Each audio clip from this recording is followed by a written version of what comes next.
Ladies and gentlemen, please welcome your Average Guys Pro Wrestling Predictions Champion, Christopher the Great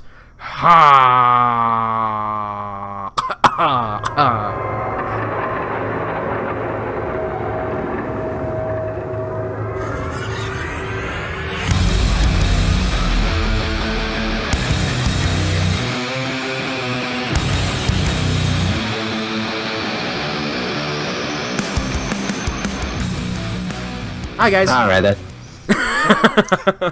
are you doing, Chris? That was underwhelming. It was pretty awful. I actually did cough. That wasn't just me like doing it for the audio.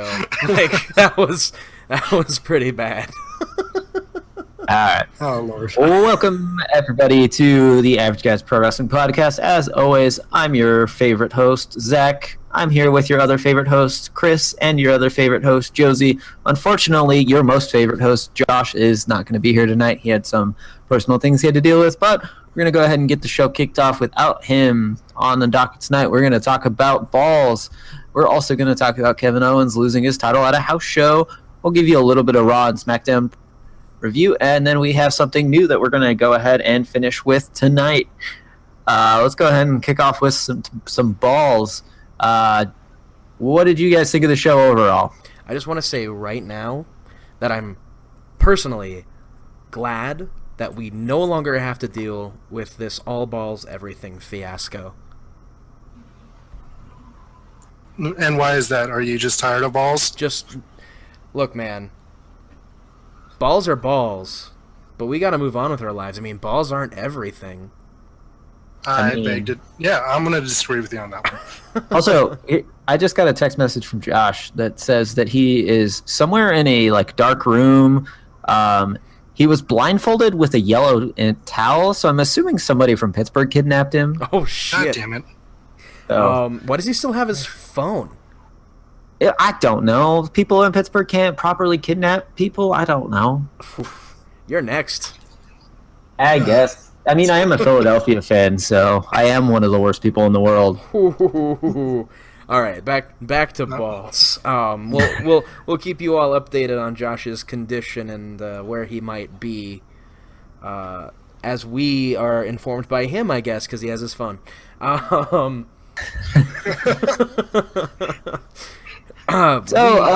go ahead and start off with the show. We kicked off with a pre-show match. We had Akira Tozawa versus Neville for the Cruiserweight title.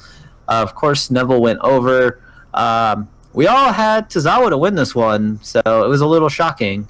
Yep. I mean, with the finish the way it was, it just means that Neville's never moving out of the Cruiserweight division. He's never going to be a bigger deal than what he is now, and that's really, really sad. It's going to be another Austin Aries type ordeal.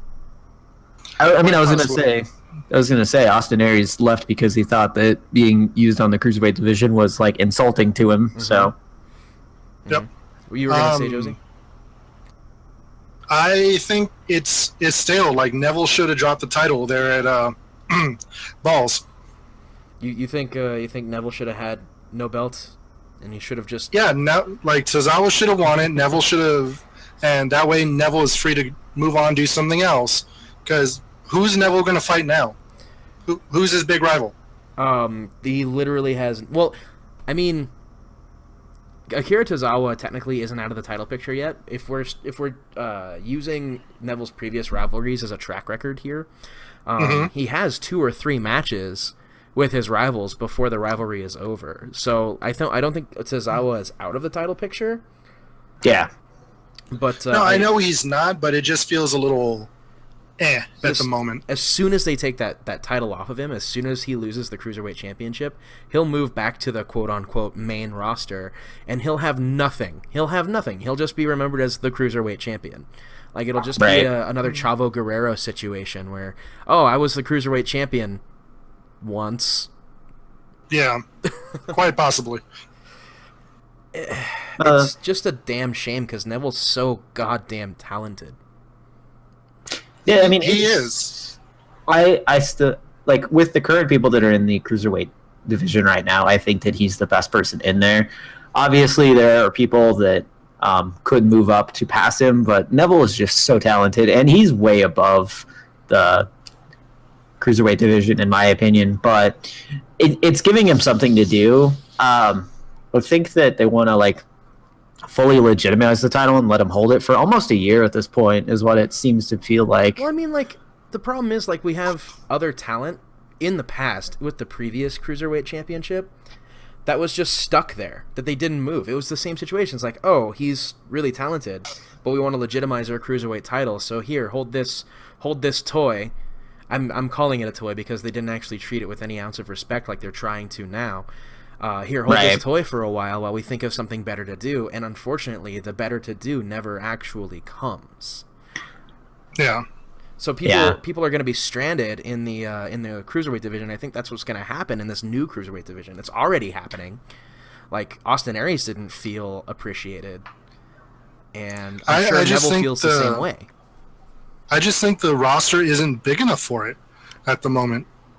Definitely, and I mean, on 205 Live tonight, Tozawa had a match and was attacked by Neville, and previously on Raw last night, they had a tag team match where I think Tozawa picked up the win. I don't remember off the top of my head for sure, though. Sorry about the sounds. I got a notification on Facebook, forgot I had the window still open, and I just closed it. I didn't even notice them. Well, no, you didn't, but it's going to be on the final recording when I post it. Oh, yeah. Should probably do something about that then. Fixed it. Yep. Well, I have an update from Josh. He seems to be hearing some shitty music. Could possibly be Elias Sampson who kidnapped him. God damn it. Oh, Lord. He says that it's the worst acoustic guitar playing you guys have ever heard, which is saying something because I've heard a lot. I went to college, so I've seen a lot of acoustic guitar on like a campus. Worst I've ever heard, Just because I used to own an acoustic guitar, and I used to wail on that sumbitch all the time. And Elias Sampson is... Could you play Wonderwall, though? Elias Sampson is worse than me. But could you play Wonderball, Chris? I could play Wonderball. I couldn't play Wonderwall.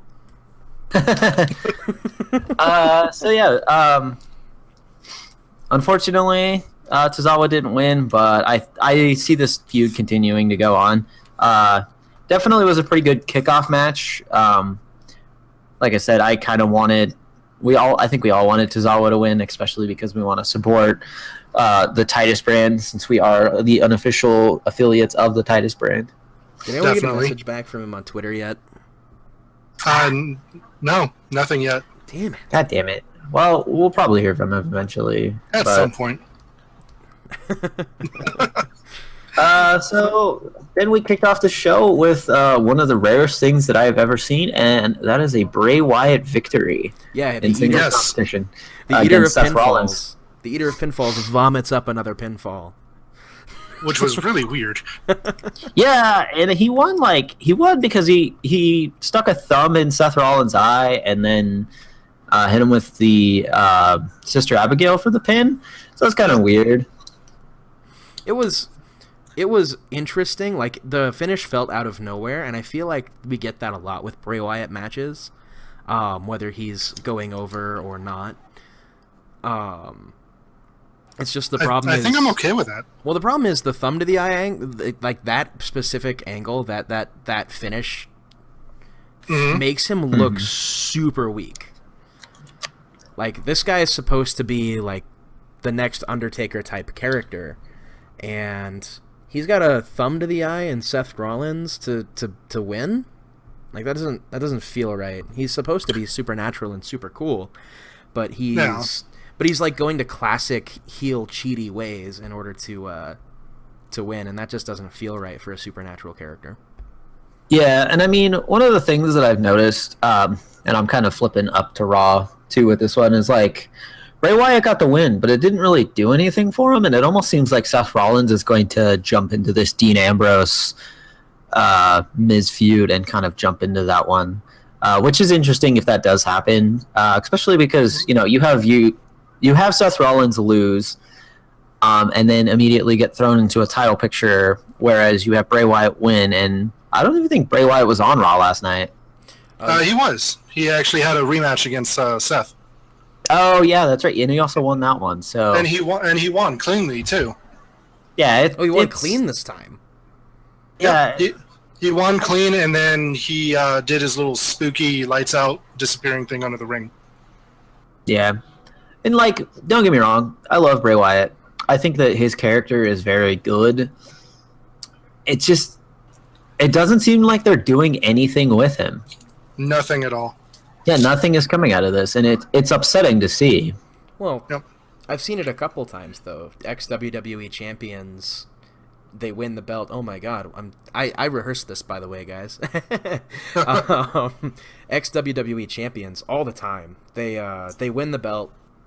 Sorry, Vince, championship, and they just fade into obscurity, like when Jeff Hardy did.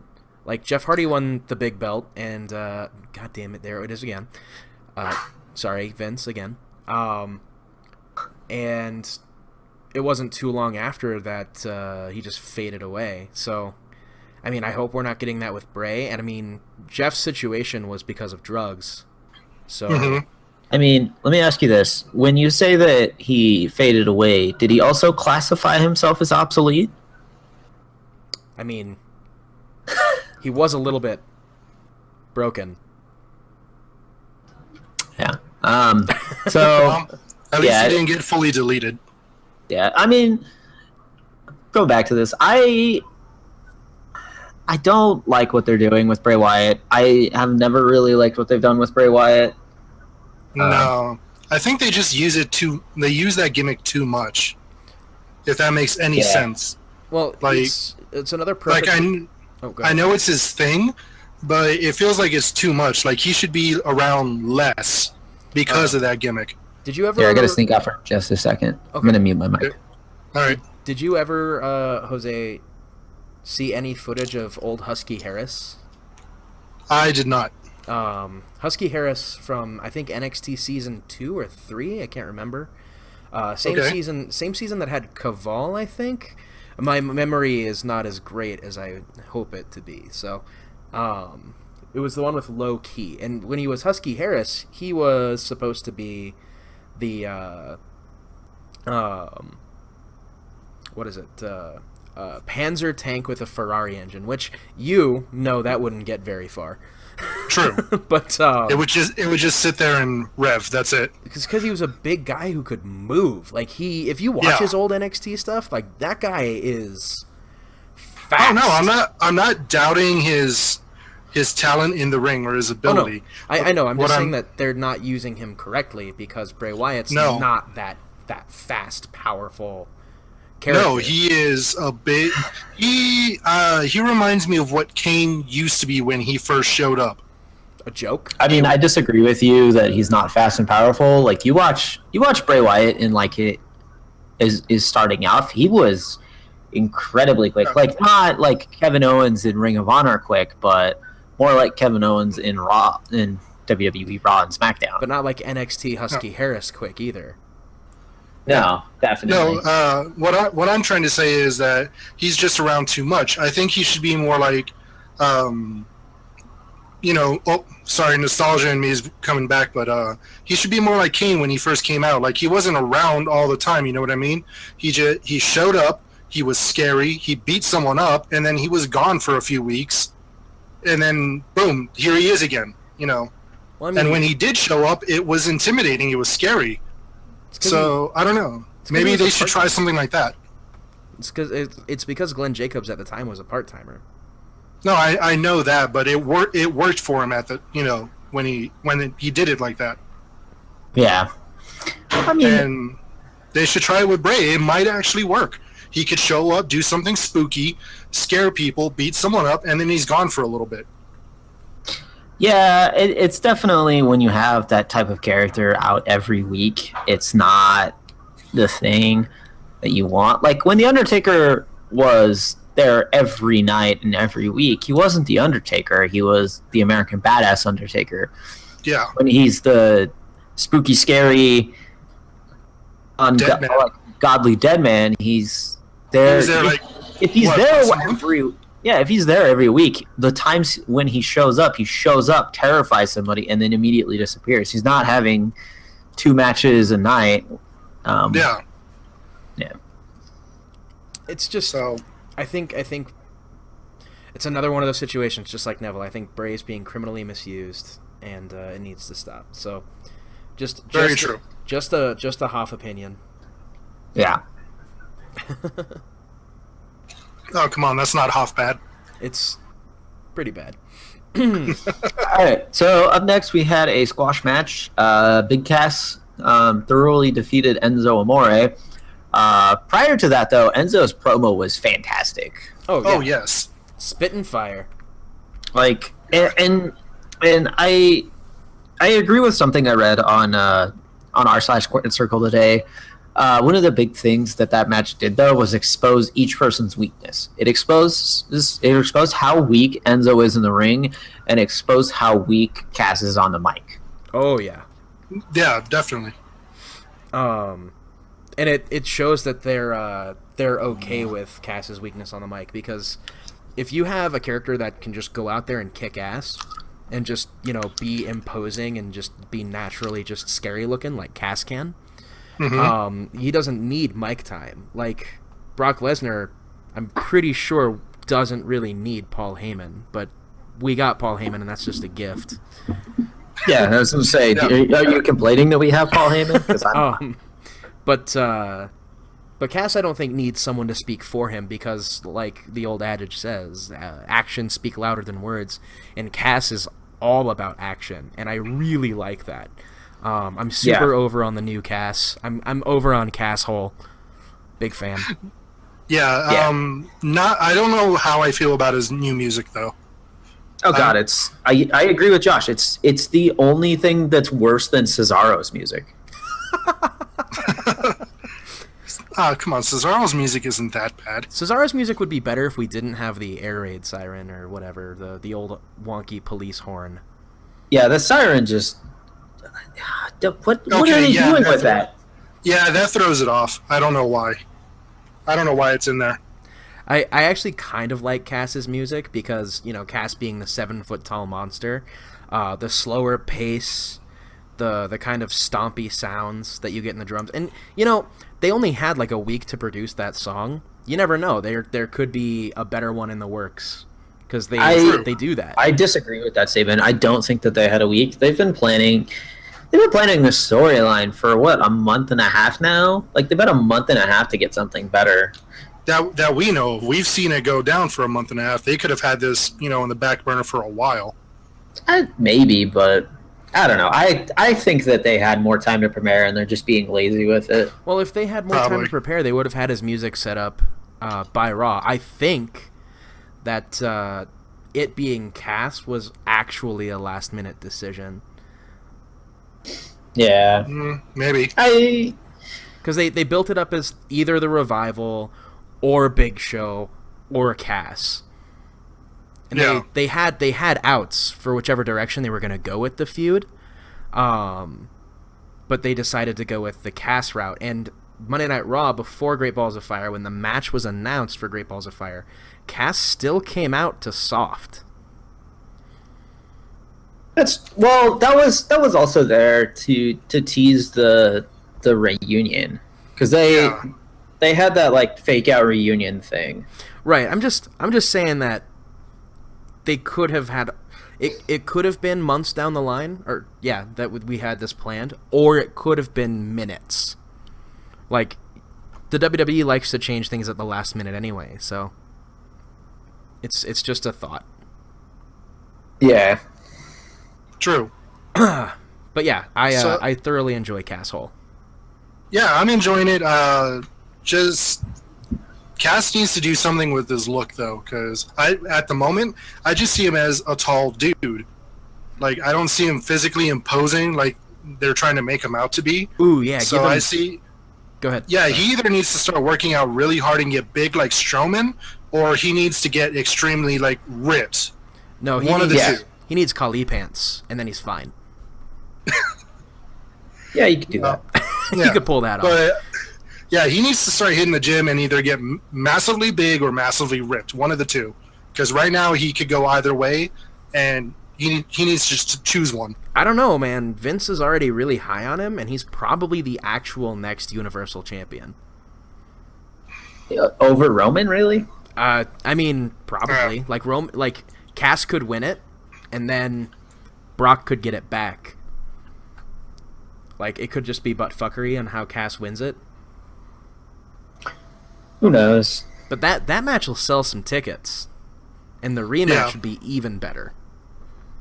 Either that, or they use Cass as the man who brought down Roman. No, that's not going to happen. They're both heels now. True. I'm going to hold on to that. We'll get to that. We'll definitely get to that. I'm going to hold on to that. So next we had the Iron Man match, the 30-minute Iron Man match between the Hardy Boys and Cesaro and Sheamus, with Cesaro and Sheamus winning 4-3. The Hardys almost tied it up, but the ref was at a 2 count when the countdown hit 0. Yeah. I felt like the pacing this match was pretty good. I know that when we were watching it, we kind of were tuning it out at the beginning, especially after the 20 seconds in broke kick pin on Matt Hardy. Yeah. And then I don't know. This match was weird. Right. The pacing was really good though. Like I rewatched it after listening to What Culture's review on it. Uh-huh. And I actually 100% agree with them. The pacing of this match was actually insane. Yeah. And it's not like most Iron Man matches are, where the whole thing starts off slow, maybe one guy gets a fall, the other guy gets a fall, and then it's like another 30 minutes of wrestling until somebody gets a fall at the last minute. Like, that wasn't what this match was. This was a fucking brawl, knockdown, drag out. Like, it was actually just like a full-on match. These guys went for 30 straight minutes. Yeah. That is true. And it looks like this feud is kind of over. There's not a lot to say about this match other than, the pacing was good. The Hardys definitely didn't need to win, so it makes sense to let Cesaro and Sheamus keep it. I feel like they're probably going to drop the titles at SummerSlam because it looks like the Revival's healthy now, so we might end up getting a Revival feud with either the Hardys or the Cesaro and Sheamus. I would hope that they would give the Revival tag team an opportunity because, the Revival is probably the second best tag team in the company right now. Now, I don't watch any WWE TV. I only watch the internet stuff. Yeah. Is the Revival healthy? Yes. It appears that they are now. They did make an appearance on Raw.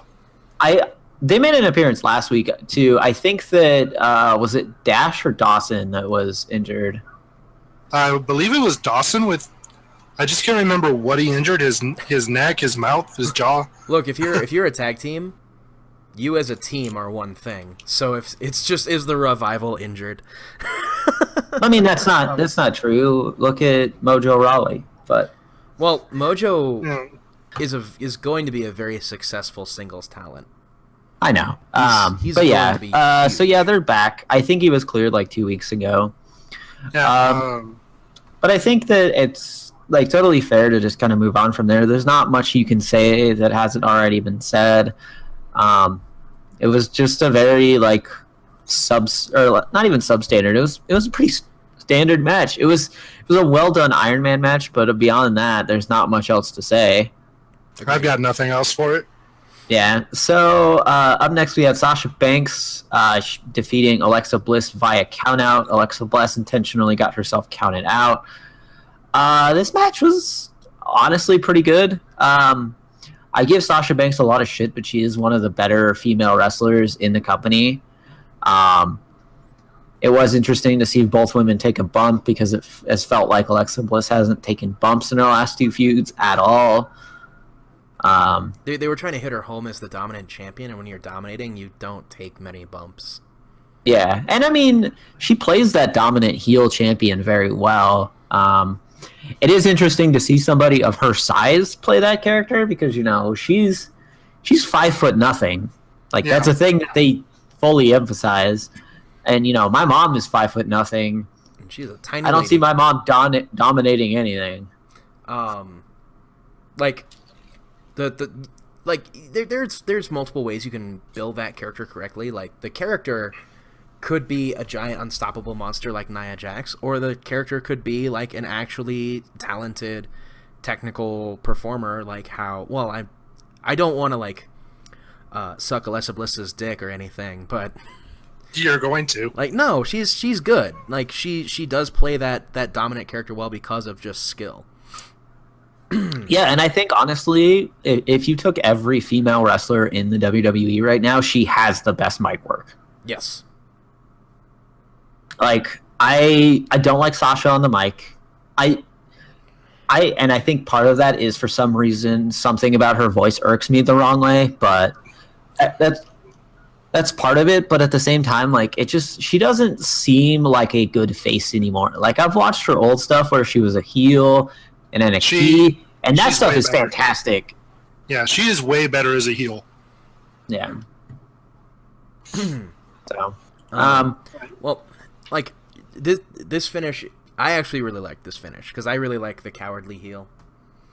But I hated this finish. Cowardly heel doesn't work when you're trying to bill your cowardly heel as a dominant champion. That's why it didn't work. it also just felt like a what is it called? A SmackDown or Raw finish. It's not a pay-per-view finish. It's the same problem I had with the Usos doing the same thing against the New Day at the last pay-per-view. At Money in the Bank. Money in the Balls. Yep. We have Money in the Balls.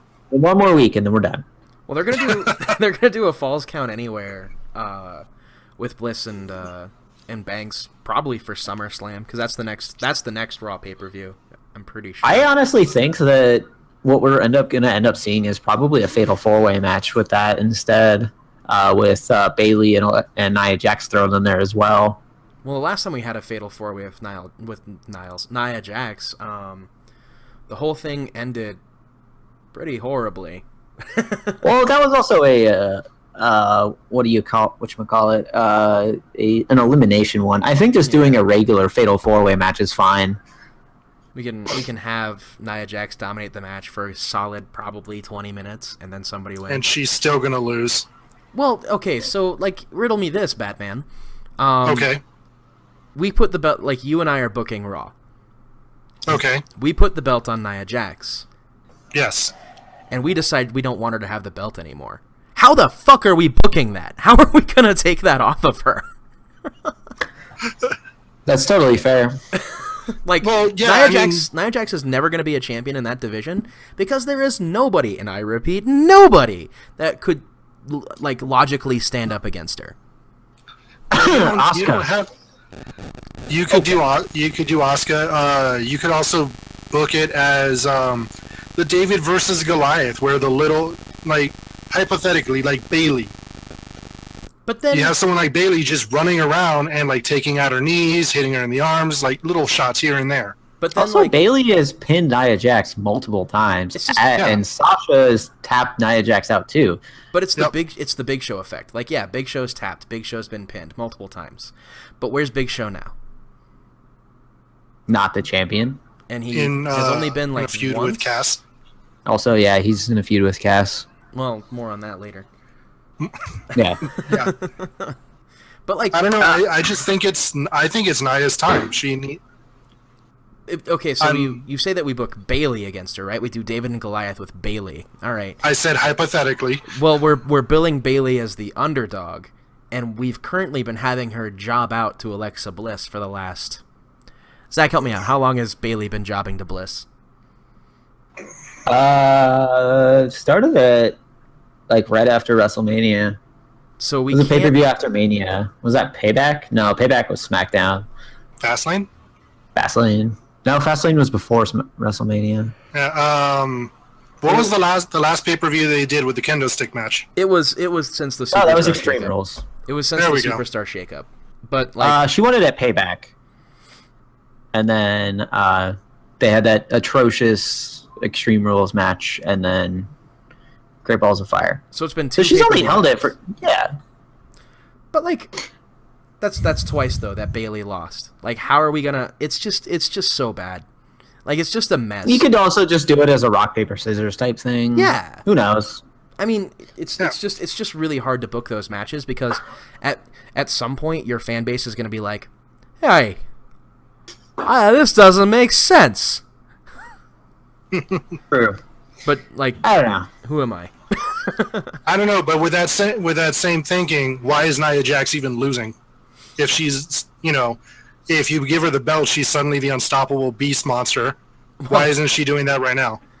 Because they can't push her that hard because then she'll get the belt. It's just yeah, I guess. So up next, we had the 73rd match between The Miz and Dean Ambrose, and I, for one, vote that we just skip talking about this because the more attention we give it, the more they're going to continue doing it. Highlight, Bo Dallas. Yeah, Bo Dallas looked like he belonged in an 80s hair metal band, but Highlight, who knows? Kurt Axel. Moving on. Damn it. Match, Yeah, thank you. My favorite match of the night, Braun Strowman defeated Roman Reigns in an ambulance match. Yes. And here's the thing. If you asked me, like, maybe 5 years ago, if I had looked at a pay-per-view where you had an Iron Man match and then a bunch of singles matches, ambulance match, and I would have told you that the ambulance match was my favorite match of the night, I would not believe you. But this match was very well done. Braun Strowman always, like, throughout the entire match, looked completely unstoppable. Gets thrown through the fucking stage and then just gets up like it's no big deal. The finish was very well done. It makes Braun Strowman not only look very strong, but also very smart. All around, I think, just fantastic match. Probably my match of the night. I don't know what other match could compare. I guess the Iron Man match if I cared more about it, but... No, I have to agree. This ambulance match, definitely the match of the night for me. Let me tell you guys something that I noticed about this ambulance match, and it wasn't necessarily in the match itself, it was in us watching it. When, in the last year, have any of us been so, like, emotionally invested in a Roman Reigns match? We were pretty angry with last AJ's. We were angry with the Royal Rumble, yeah. By the emotionally AJ Styles, invested, I mean, Roman like, Reigns matches last year, we were pretty invested in those, but that was more because of AJ Styles. that was like a whole year ago, right?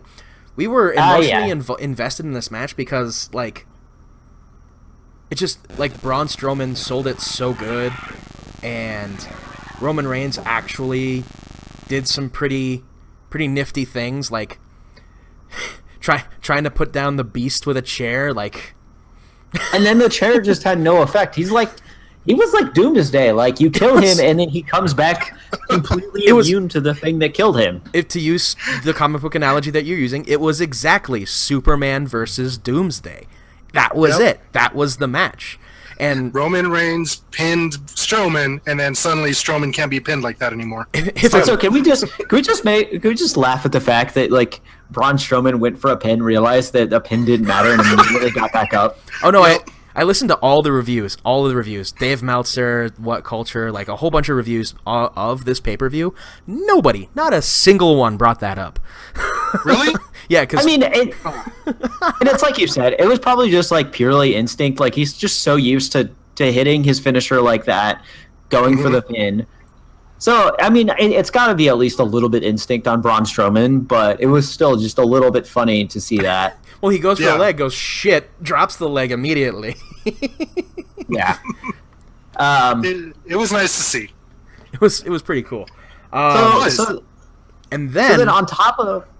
Go ahead, Zach. Yeah, I was going to say, so on top of this, we end the match. Roman gets out of the ambulance. I think he hit Braun with a spear, put him into the ambulance, went to the back, and then literally attempted murder on Braun Strowman. Then, just the greatest thing happens. Braun Strowman comes out, gets up off of his own power, just bloodied face. That is the most blood I have seen at a pay-per-view in a long time. Oh, yeah. That's Fake another or thing real? No, that's another one I want to talk about soon here. Yeah, it's probably real. And I mean, like, we also had the blood during the Cesaro-Sheamus match, but that was just because Jeff got his eye cut open. But, like, Braun Strowman just bleeding from the face, bleeding on his arm, gets out of the ambulance and walks away, like, looking the strongest that is physically possible for that. I can tell you guys right now that that is not real blood. Like, the camera lingered so hard on Roman Reigns. Like, Braun Strowman was able to get out of the ambulance before that, and then use that same door to jump back in the ambulance. Honestly, I think the whole part, for the most of it, was recorded. But, like, still, it was beautiful. Everything about that whole thing was incredible. Mm-hmm. Like, watching it... Yeah, it was, like, fuck Hawkins and fuck Slater, man. Like, that was... Yeah. Dude. That was factual, the best match of the night. Heath Slater defeated Kurt Hawkins with a Canadian Destroyer off the top rope. No shit? That's what Kurt Hawkins said on his Twitter, so... Canadian Destroyer. Best match of the night. It was so good they can't even air it. But they're like, you know what? We got to charge the people twice for this. No, don't show it. Yeah, it was even more of a squash match than Enzo and Cass, because Enzo and Cass was at least over 5 minutes. But back to the attempted murder. Like, okay, so in the history of WWE, how many faces have attempted murder? There's been a lot of times. I just want to know. I mean, Rikishi tried to kill Stone Cold Steve Austin at one point, but he did it for The Rock. Hogan tried killing Big Show. Randy Orton killed a poor cameraman when he burned down Bray Wyatt's house. Mm-hmm. So that wasn't attempted murder. That was actual murder. But, like, okay, so let's talk about that for a second. Also tried to kill The Undertaker by lighting him on fire in a casket. 2017 is the year of murder. is the year of okay murder. Like, okay, it's 100% a joke. Don't call the police on me, guys. It's like the commercial for WWE 2K18. Seth Rollins commits, what is it? Murder. 2017 WrestleMania build-up. Randy Orton commits murder. Roman Reigns, Great Balls of Fire, 2017. He attempts to commit murder. Let's see here. Any other attempted murder that you guys can remember that I can't? It was Hogan and Big Show. Well, no, I mean this year. Oh, this year. No. Tommaso Ciampa murdered my heart. See, that Tommaso Ciampa committed, you guessed it, murder. Murder. Like, 2017 is the year of attempted murder. So this brings us to a serious question, though, and this is a thing that's been wildly discussed the past couple days, and even after Raw is still just kind of up in the air. Did we actually see a double turn here? I believe we did. I agree. Either that or it was just a face turn for Braun Strowman, because no heel, no matter how good your heel is, you're not going to let that person get up and walk out of there under his own power after that. Yeah, I think that's a fair assumption. If that happened to The Miz, stretcher. If that happened to Bliss, stretcher. If that happened to Bray, stretcher. Like, if that happened to any heel, stretcher. Well, Bray wouldn't be on a stretcher. He would have his weird demons. Or he would teleport out. Yeah, like... Yeah. I'm just saying that you would not have that person walk out under his own power. Yeah, and definitely. It makes Braun Strowman look unbelievable.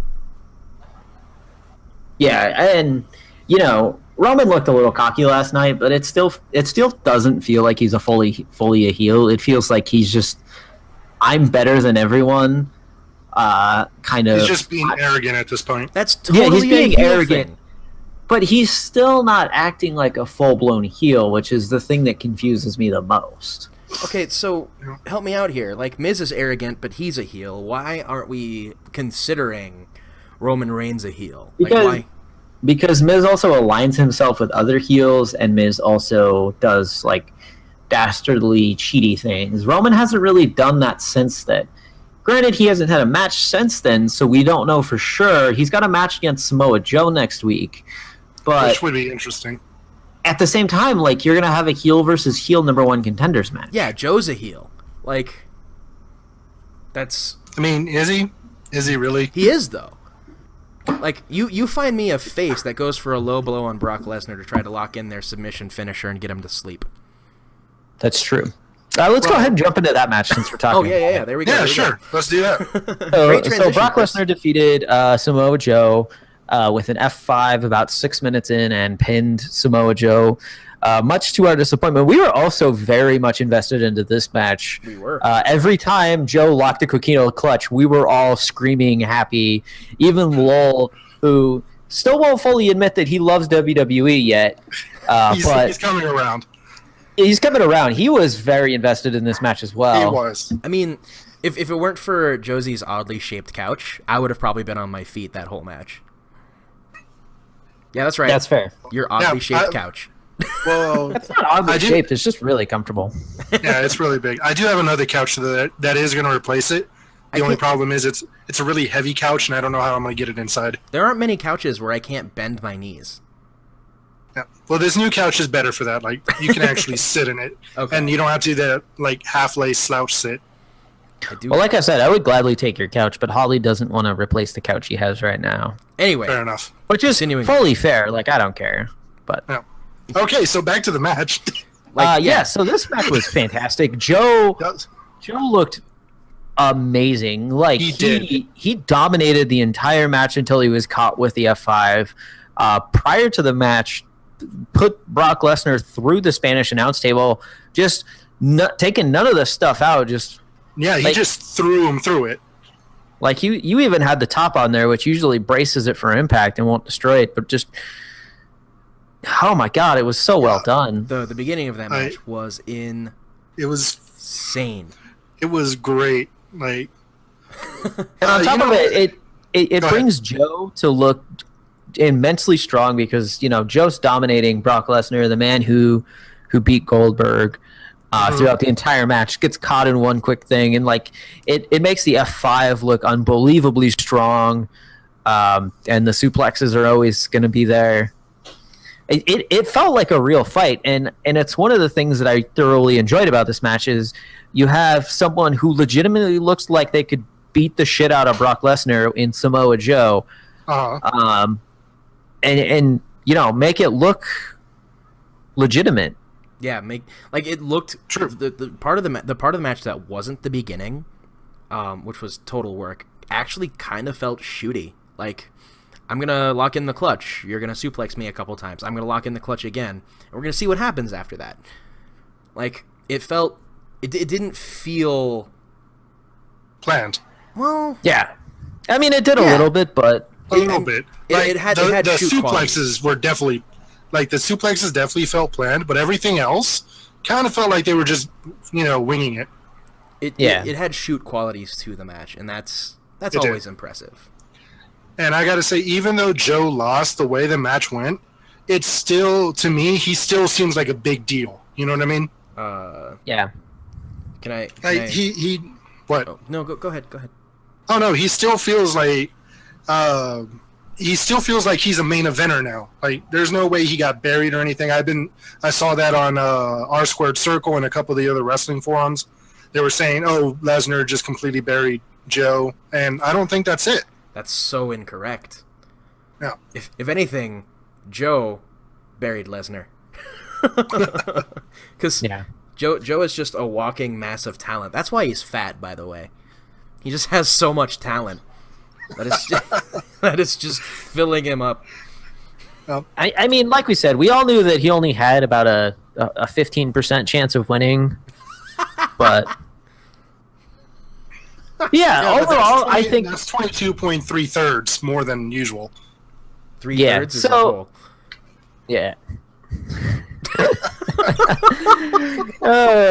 Thank you, Steiner, for this. Oh my! Well, I mean, you didn't even get it right. That's the best part about it. Who cares? It's Steiner yeah. math. No, I don't care. It's funny. I mean, Steiner math doesn't make sense as it is already. So yeah, overall, I thought this pay-per-view was very good.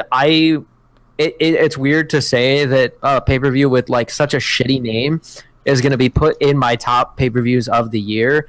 It's still not my top pay-per-view of the year, only because there were definitely better pay-per-views.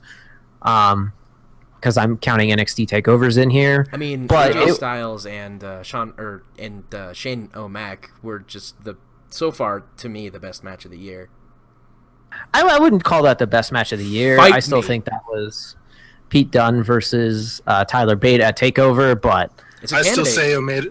and that TakeOver is my favorite pay-per-view of the year. But who knows? It's still halfway through the year. We still have a lot to go through. We really do. We have SummerSlam, which sometimes will be the better match of the year, or the better pay-per-view of the year. But who knows?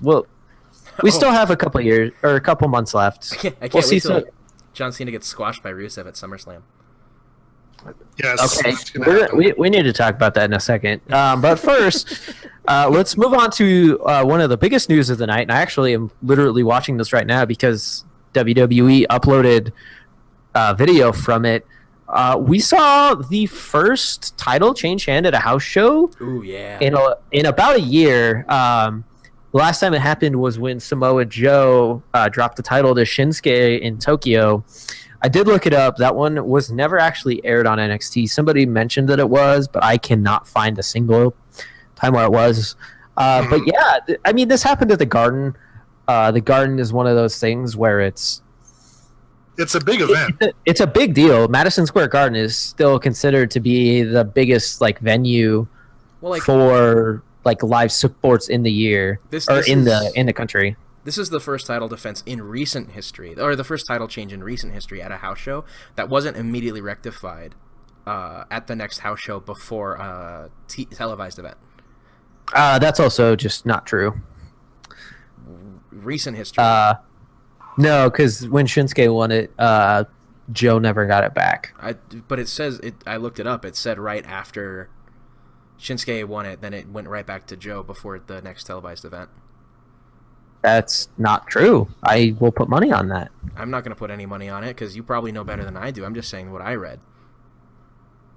Yeah, so he won it at a house show, which was in Osaka. Wikipedia says it aired on the December 7th episode of NXT, but I didn't see it. And then he successfully defended it in a steel cage match in Melbourne, Australia, which aired on the next a month later on NXT, and then at TakeOver he lost it to Bobby Roode. So I thought they hot potatoed it for a little bit. They didn't, surprisingly enough. That's weird. Well, I know Joe's a two-time. Yeah, so I think prior to that was when Finn Balor won the NXT title.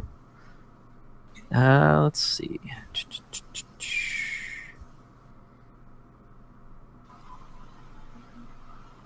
So let's see. But anyway, it's not news. We're just arguing at this point. Yeah.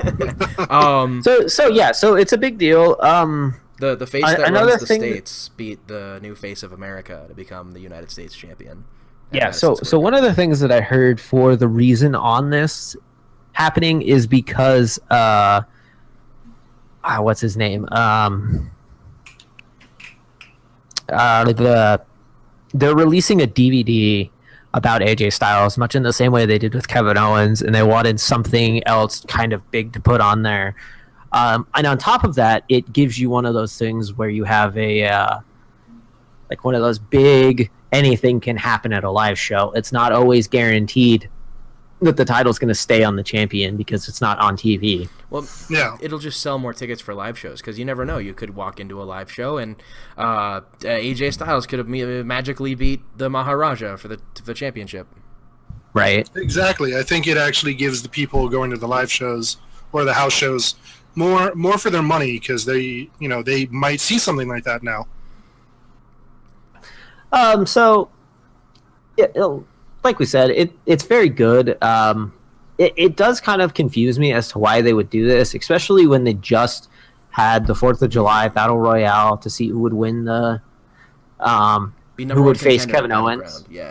Yeah, it just doesn't. It seems weird to do it, and they kind of rectified that by just going ahead and continuing that same match. Now it's just a rematch. At Battlegrounds. Yeah, I don't know. I'm still like a little bit confused by all of this. Just a little, but it's still nice though. Yeah. I think we just hit every point on the head though, because like you said, anything can happen at a house show. A, B, they want to have another feature on AJ Styles DVD, which they don't need. They could just make the entire DVD about his first year, and you've got like 15 hours right there. And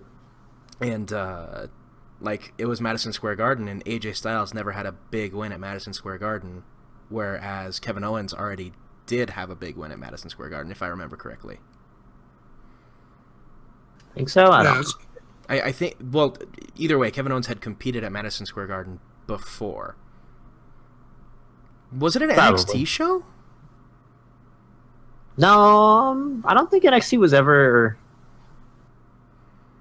at the Garden? Yeah.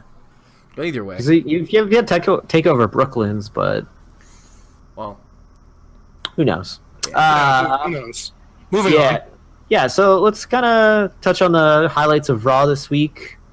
There was not really any, as weird as that is to say. In a 3-hour show, hold on. In a 3-hour show, you're telling me that in a 3-hour show that features cruiserweights, that features the casshole, that features the women's championship, that features the goddamn Universal Championship, there was not a single highlight? Well, the Universal Championship never really shows up on Raw, so. But it did. It did show up. I mean, it did show up this week. So yeah, there wasn't. It was one of your standard blow off weeks, kind of recovery from the pay-per-view that just happened. Roman came out, said that he basically just challenged Brock. Joe came out, said, "Oh, I'm not done with you."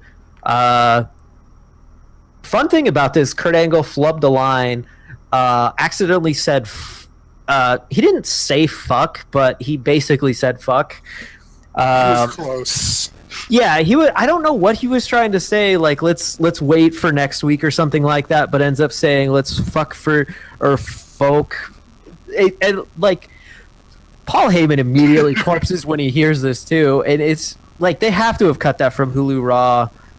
It's definitely going to be cut from everything, but it was definitely something I heard. And then, you also had Lesnar.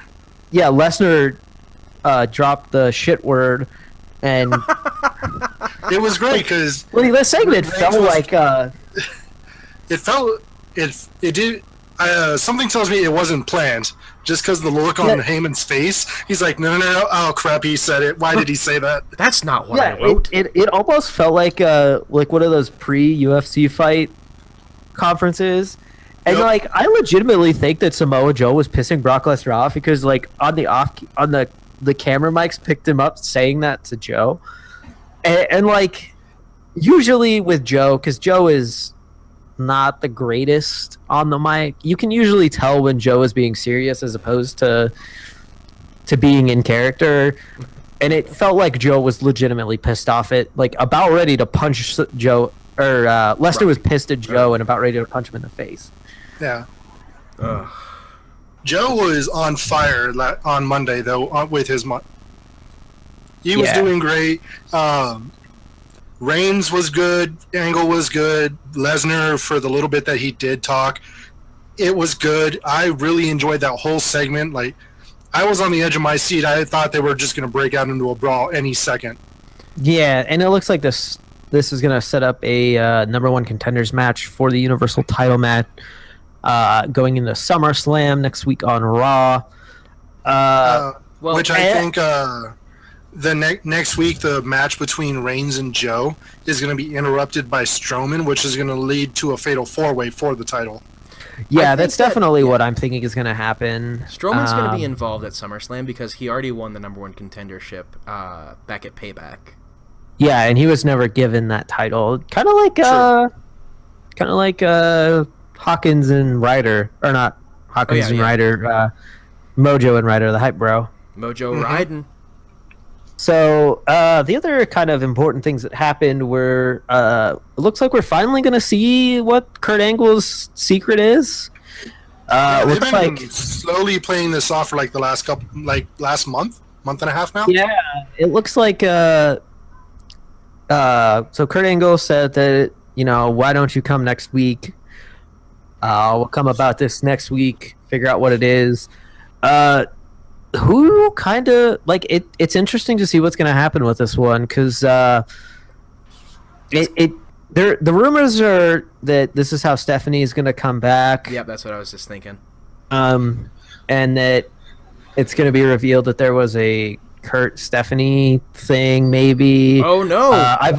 I've also heard, and that'll set up the Triple H versus Kurt Angle at WrestleMania next year. I've also heard rumors of Dixie Carter showing up. I don't think that's true. I hope it's not true. Well, I mean, and it makes sense to a point to bring her on, but at the same time, I don't think Vince is that dumb. So let's take. I mean, he's not going to give Dixie any creative control, but like even when just having her in the building during a show is going to destroy something. Yeah. It's just not smart to have Dixie Carter, who single-handedly made TNA fail the first time. I'm sorry, guys, if you're a Dixie Carter fan, but this is just a fact. It was her fault TNA failed the first time. I mean, no small part to Jeff Jarrett, but, like, oh my god. Just... Yeah. Honestly, I would rather see the Angle Stephanie affair thing go on.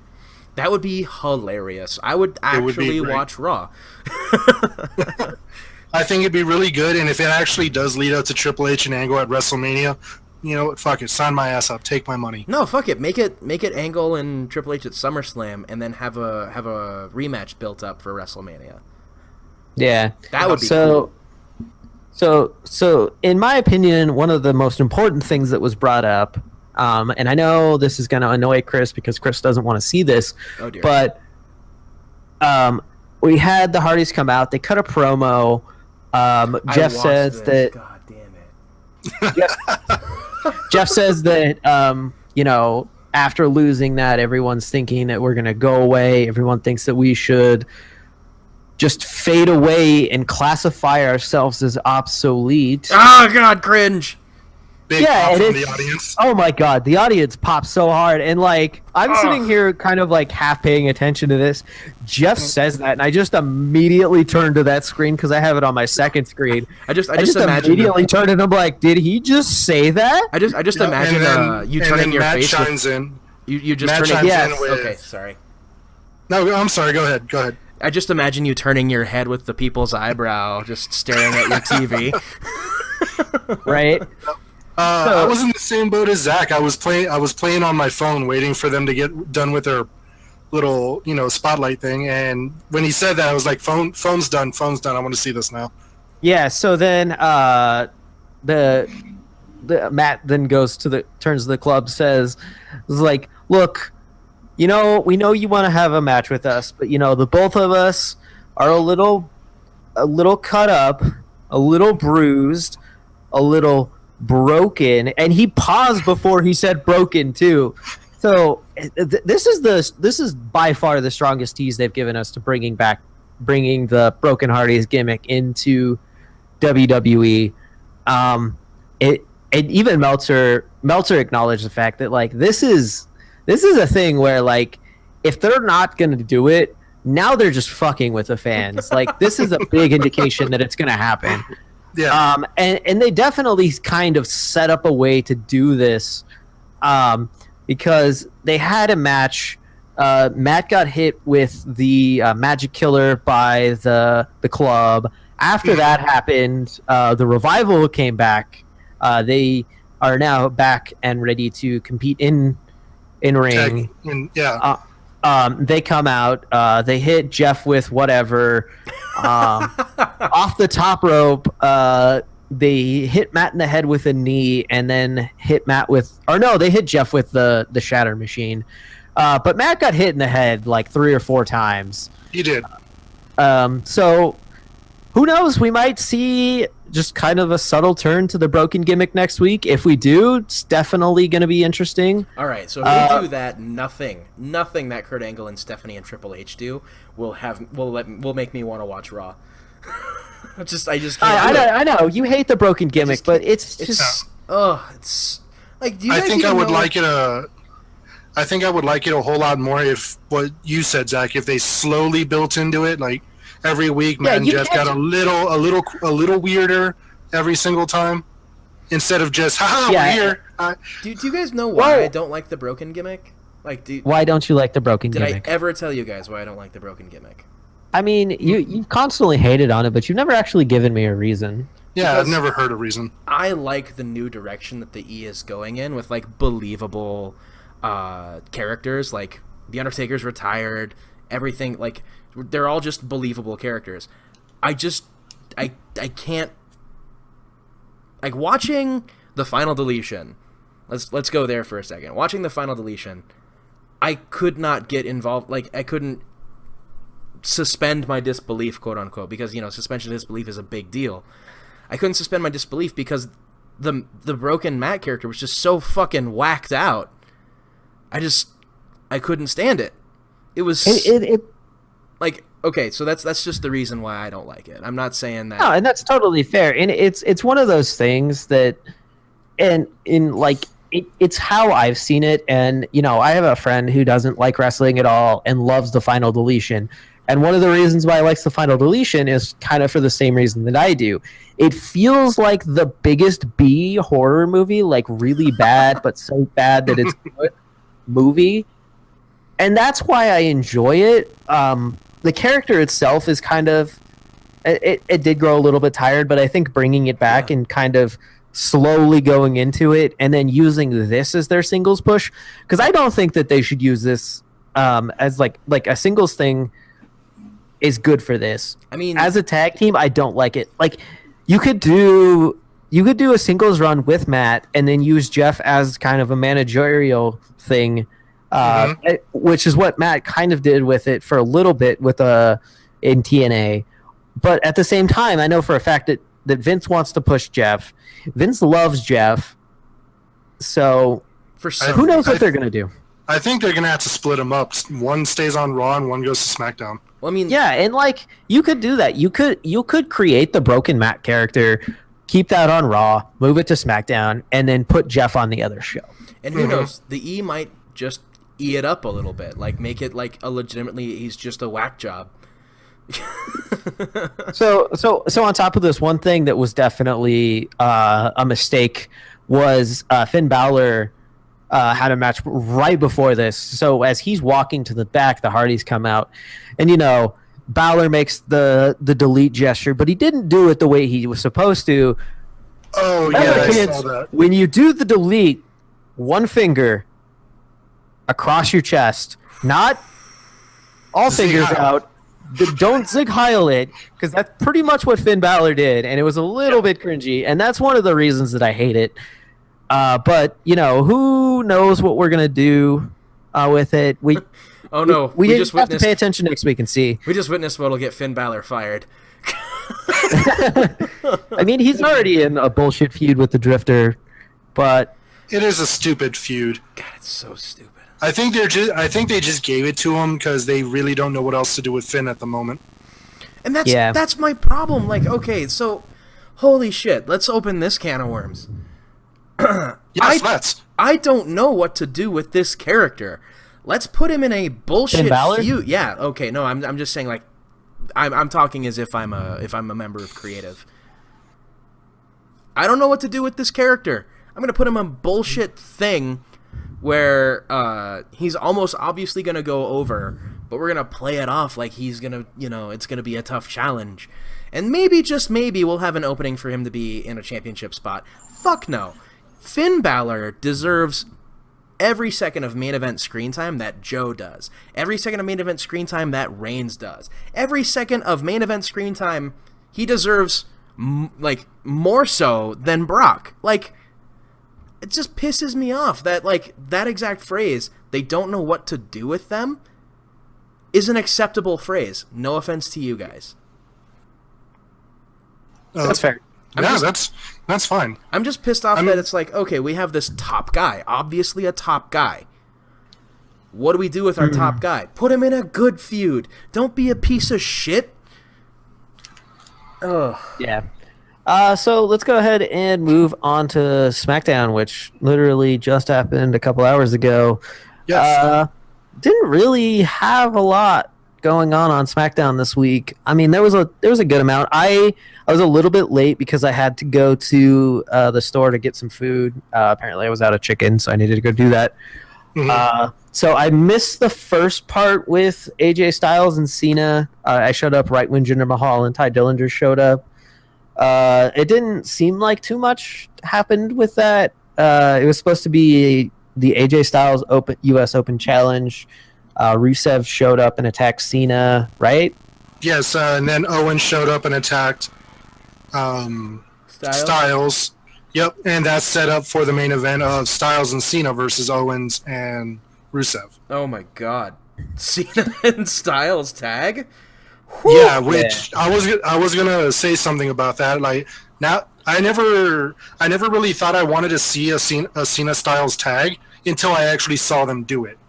That's like Shawn Michaels John Cena tag team work.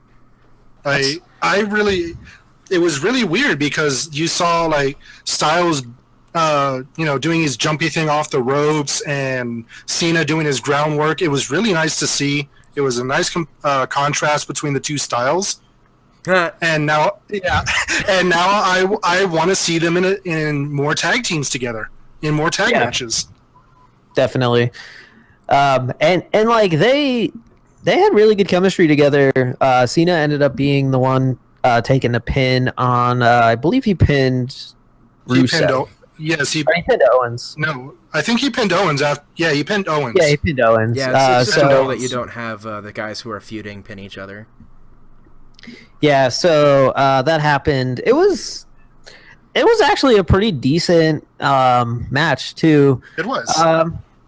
Yeah, and like I said, not too much else happened. We have a pay-per-view next week, so this is kind of your in between SmackDown. We did set up two more matches.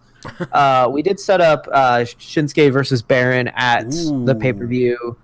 They were supposed to have a match tonight, and they ended up getting into a brawl before the match started.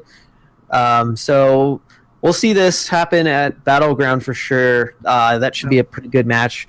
One thing that So here's the thing. The second match they got set up for the pay-per-view is the thing that I am getting really annoyed with, and I think is very dumb.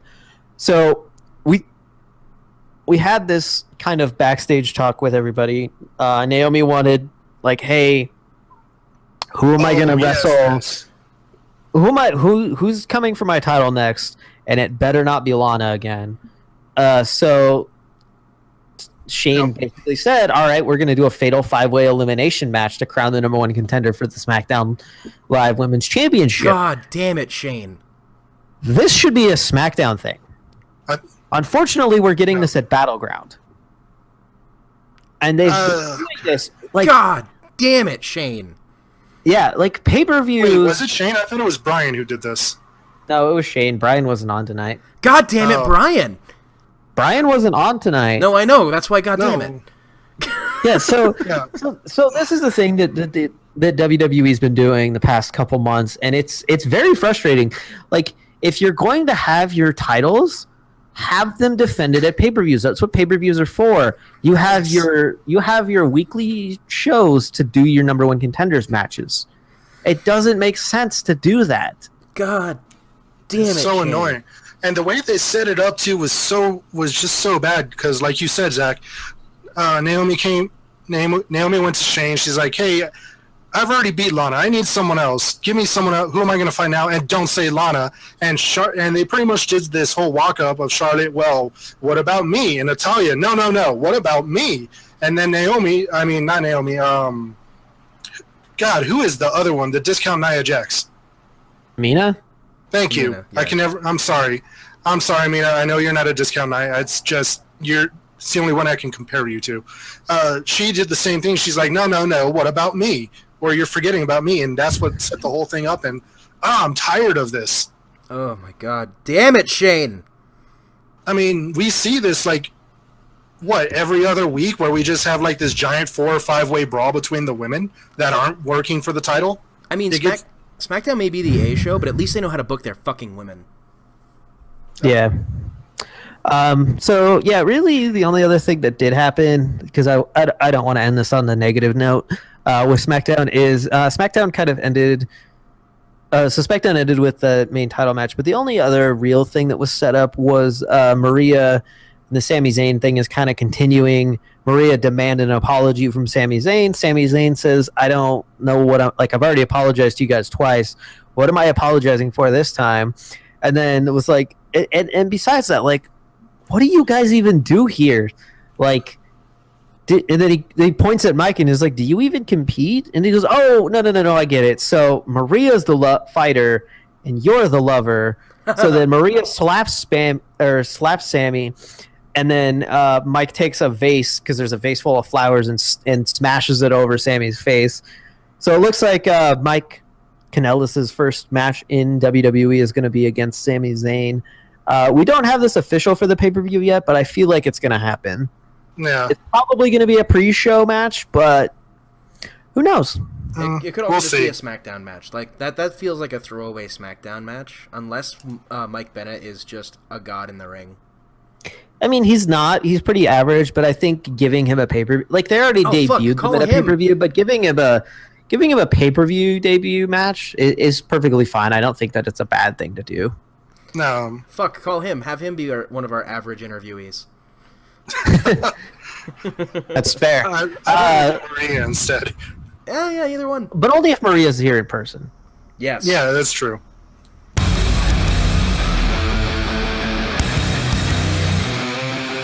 So that kind of brings us to kind of the thing that I wanted to talk about at the end of the show. We have a pretty big plans for next week. We don't have it fully confirmed, so I'm not going to say it. But it's basically all but confirmed. We might have somebody interviewed on our show, and one thing that we kind of want to do with our guests is kind of run them through a trivia contest to become our average trivia champion. But we need to have an average trivia championship before we can bring somebody on. So I'm going to put you two together in a trivia contest. These rules are going to be pretty simple. I have 10 questions for you. The last one's going to be a multiple part question worth 2 points in case I need a tiebreaker question. I'm going to ask you the question either way. It's pretty simple. All I'm going to need you to do to buzz in is just say your names, whoever name I hear first. I'll have you prompt answer the question. If you get it wrong, no negative points, but you don't get to answer that question, and I will cut to the other person to see if they can get it right. Whoa, this isn't for the predictions title that I just won. No, you get to keep that. That's why you're the number one contender for this. And then I was gonna have Josie and Chris or Josh rock paper scissors for it, but since Josh is currently kidnapped by the Drifter, we'll go ahead and just let Josie have this one. So, are you guys ready? All right. Yeah, sure. Let's do it. Let's do this trivia challenge. All right, so first question. Who was the first ever WWE/WWF/WWF champion? Chris. Buddy Rogers. That is correct. You have 1 point. Damn. Second question. Woo! Who has the record for the most losses at WrestleMania with 12? Jose. Josie. I want to say Shawn Michaels. That is incorrect, Chris. Chris has the chance to steal. Triple H. That is also correct. Damn He it. got his 12th loss at WrestleMania this year. Oh, it's two. Wow. It's That two he was answers. tied with Shawn Michaels. Okay. Oh. Damn, that's okay. That's why I thought it was Shawn Michaels. Who's- Yeah, you were very close. Who next was the other question answer? Who was the other answer to that one? There's only one answer. Shawn Michaels and Triple H were tied prior to this year at 11, but since Triple H lost to Seth Rollins, he picked up his 12th WrestleMania loss. Oh, okay. Third question for you. What future WWE champion debuted at the 1996 Survivor Series, ultimately winning the match for his team? Chris. Is it The Rock? It is The Rock. Tried to trick you guys with that one because The Undertaker also debuted at Survivor Series doing But in the same 1991. thing. It's true. Wow. All right. So the kind of in the same light of what happened this week, the WWF title has only changed hands once at a house show, and who won it from Bob Backlund in this match? Chris. Big Daddy Cool Diesel. That is correct. Wow. God.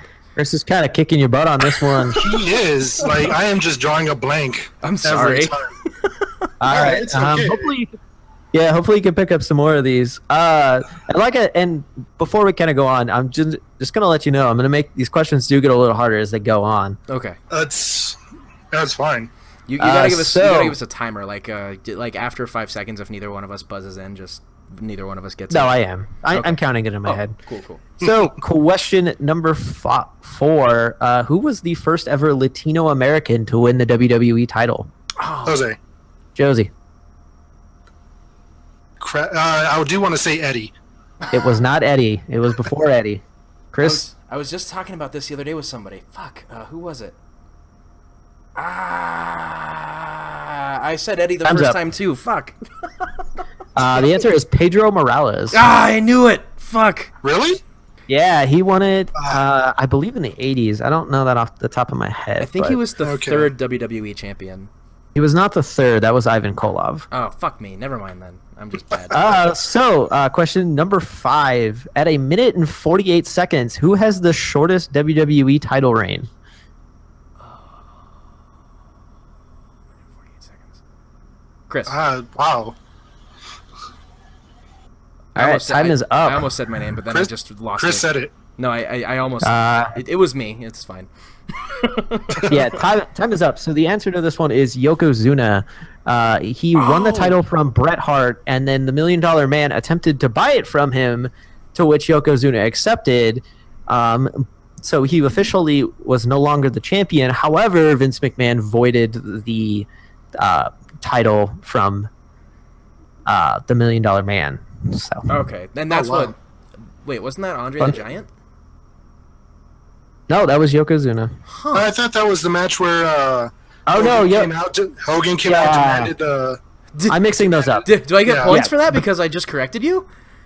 No, because the actual answer is Yokozuna. I just mixed up which... Oh, the event. Loss of the title, yeah. So it was WrestleMania 9, wasn't it?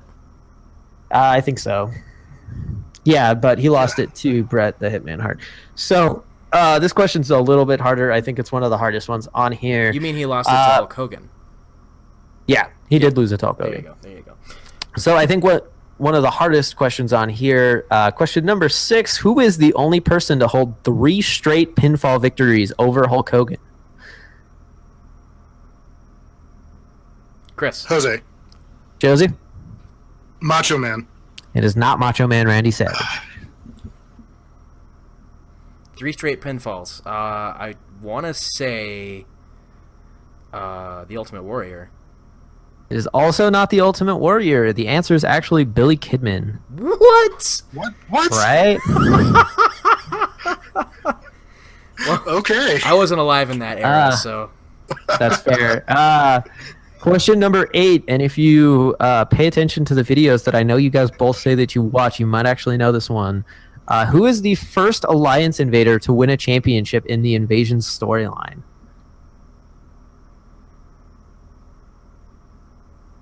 Crap, it's right there on the tip of my tongue, too. Chris. Chris? It's just a long shot, but Booker T. It was not Booker T. Fair enough. Josie, you have 5 seconds. Oh, fuck, Pat, I don't got it. All right, Chris, did you think of it? I thought isn't it Test? It is also not Test. It was Mike Awesome. He won the Hardcore title.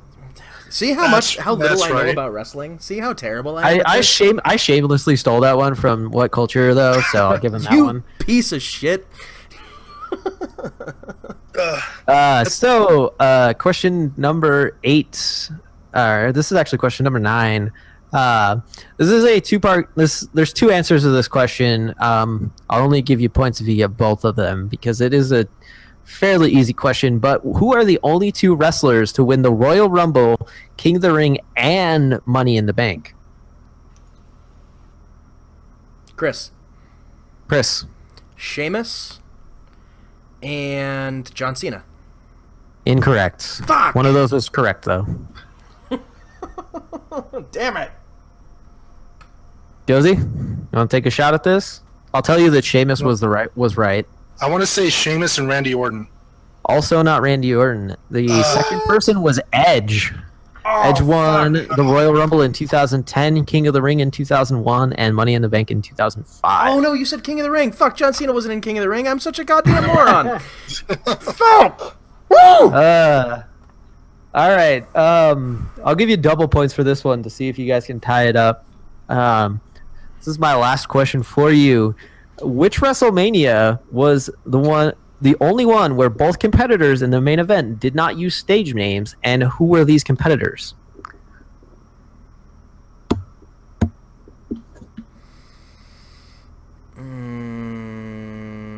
Damn it. Wow, that is a good question. That's a really good one. I think time's up, though. Yeah, time is up. Do you guys want to take a guess at who the competitors were at least? Josie? I'll tell you that it was WrestleMania 19. WrestleMania 19. Are you saying... Oh, God. Shawn Michaels was not in there, no. I got nothing. I also believe that Shawn Michaels is a stage name. Yeah, Shawn Michaels is a stage name. His real name is Sean Hickenbottom. Or Michael Sean Hickenbottom. That's right. He is I honestly got nothing. I'm drawing a blank here. So it was at WrestleMania 19, and it was Kurt Angle versus Brock Lesnar. Oh my God! How did I not get that? Wow. God damn it! So yeah, so it looks like our winner with 4 correct answers, being the first 4 questions, goes to Chris. Chris, you get to be our predictions champion and our trivia champion. Oh my God! I'm the first ever double champion.